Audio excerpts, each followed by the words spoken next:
questions? Yes. Sir, since this did pass the city, what kind of message would it send if upstate and suburban assembly members voted against it and overruled the wishes of the city council? Well, it's not a question of the wishes of the city council. There was overwhelming opposition in the city council. We very rarely have votes that are as close as this one, 30 to 20. If you look at where the votes came from, almost the overwhelming majority of more than majority, overwhelming support from opposition from Brooklyn and Queens and Staten Island opposes. There's no question. It was in the media. You had the mayor and the speaker actively lobbying and offering incentives to individuals to change their vote, which clearly happened. If you took an overall survey of what people really felt, there was overwhelming opposition in the city council. Going right up to the vote a day or two before, you had more than 26 people against it. Sure enough, as the vote came, only 20 opposed it. But there was no secret that people who openly said they were against it switched their votes at the last minute. You'll have to ask them why they did that. Clearly, the mayor and the speaker were trying to say to people, what can we do for your district to help you vote for this? I don't think that's any secret. So I don't think there's overwhelming support in the city. As a matter of fact, if you ask the people, if this had a referendum, I have no doubt that it would have overwhelmingly been defeated by the people of the city of New York. The mayor this morning says he's very confident it will pass.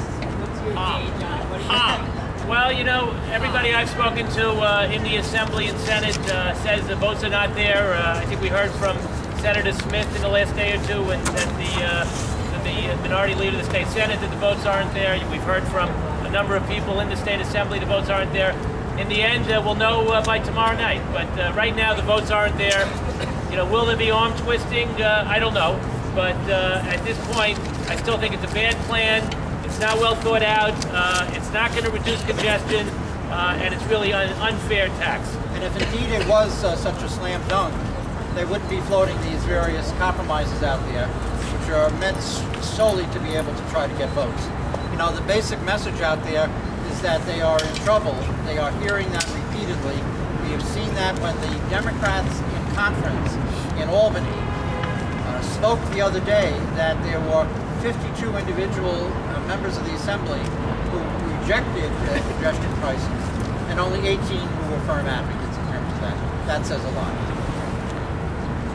Any other questions? Yeah. Mr. McCaffrey, you mentioned transparency as being an issue in the city and in the state. Can you speak more to that? More to how transparency is an issue that affects congestion pricing? Well, this compromise language that was being proposed came out late Friday. That was not the opportunity that was afforded to members of the public to be able to see it. Fortunately, some of the members of the press wrote about it. But we all know that when you throw something out on a Friday, actually you folks all know this, it's meant to receive little attention. And that's what the case was here. The bottom line is that the message out there is that those individuals who are going to have to pay $8 more, who are facing major challenges paying their mortgages, who would soon be paying, like in London, $20, want to know what's going to happen to them down the road, and that certainly is not the case in this latest charade that's been perpetrated. Yeah, by the way, Walter brings up the price. Does anybody really think he'll stay at $8? Do you remember the Verrazano Bridge that was supposed to become free after it was paid off for? Do you remember your water bills that started out, we used to have free water in the city of New York, and all of a sudden it was a minimal amount, and now it keeps skyrocketing. The taxes keep going up, the tolls keep going up. Once this is implemented, it's not going to stay at $8. It's going to go twice or 3 times as it did in London. And at one point it may reduce congestion, but it may also get the middle class to move out of the city, which I'm afraid might very well happen. What about the parking? They want to charge $30 to $60 a day to park on the street. That's another issue. Any other questions from reporters? Jan Lee, I think, had a comment. Jan Lee. I have one more comment for everyone who is pro-congestion pricing.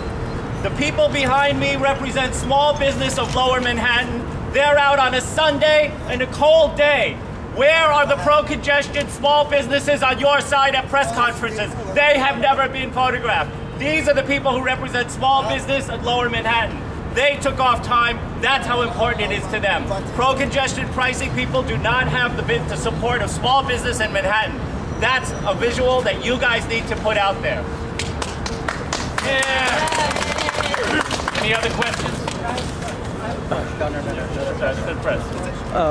Yeah, Ozzy. You mentioned that the speaker and the mayor were actively lobbying and offering incentives to members. Could you speak more to that issue? And does that relate to the latest issue with Christine Quinn? I can't speak to that at all, other than you'll have to ask them. But I think it was widely reported in the press that there were dinners, there were cocktail parties, there were ways to try to say, what can we do to help you support this? I'm not saying there's anything illegal or unethical. It was all part of the lobbying process. That's a legitimate part of the political process. But at the same time, what I'm saying by that comment is that people originally felt one way and they were influenced another way. That doesn't mean that that's a reflection of the will or the desire of the constituents of the city of New York. How do you predict this is going to affect the parking lot industry? Well, Let me address that. To the degree that there will always be people who will come into New York City, I think the fact of the matter is that it will not have a dramatic impact one way or another. I think ultimately that is an issue that some folks have tried to float out there. The fact of the matter is it just doesn't have great reality. Thank you very much. That's it.